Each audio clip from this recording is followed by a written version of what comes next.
Principal, Monsieur le député de Chicoutimi.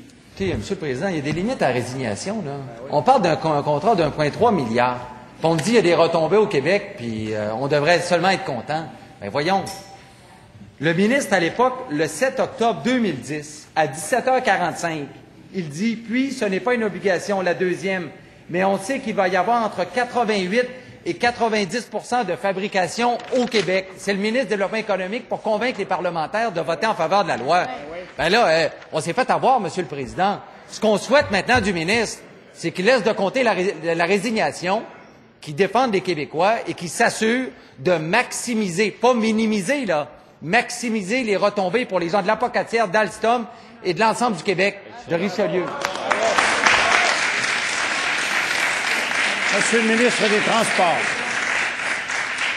Consentement pour le dépôt. Consentement pour le dépôt. Consentement pour le dépôt. Monsieur le ministre des Transports, s'il vous plaît.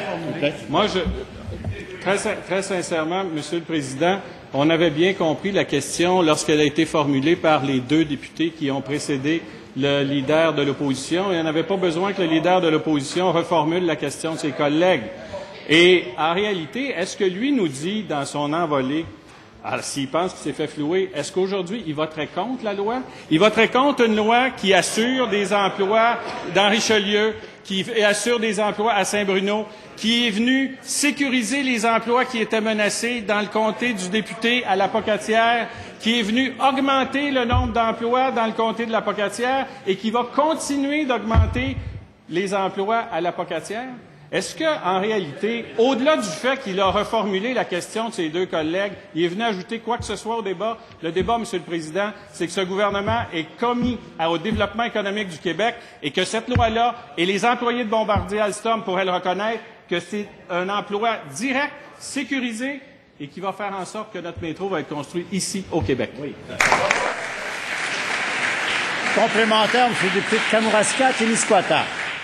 Monsieur le Président, les gens du milieu sont inquiets. Il y a eu une sortie publique, les gens en parlent, ils sont inquiets, à raison d'ailleurs. Écoutez, Mme Normando, le 5 octobre, disait elle-même que ce beau contrat qui va permettre à 90 fournisseurs québécois de contribuer, dont 25 % au Bas-Saint-Laurent. Est-ce que le ministre pourrait me dire où on en est rendu dans le bilan de la contribution des fournisseurs québécois, et notamment du Bas-Saint-Laurent, dans ce contrat, et ce qui s'en vient? Monsieur le ministre des Transports. Monsieur le Président, essentiellement, ce contrat-là vient bénéficier à la région du Bas-Saint-Laurent. Est-ce que le député est en train de remettre en question le fait qu'à l'Apocatière, est-ce que vous êtes en train de remettre en question le fait qu'à l'Apocatière, est-ce que le député est en train de remettre en question le fait que ce contrat-là est un avantage direct pour l'Apocatière, qu'il est venu sécuriser des emplois, qui va augmenter le nombre d'emplois, puis qui va bénéficier à l'économie de l'Apocatière et de la région? Est-ce que vous êtes en train de remettre ça en question? Si c'est le cas, expliquez-nous sur quoi vous vous basez, Monsieur le député.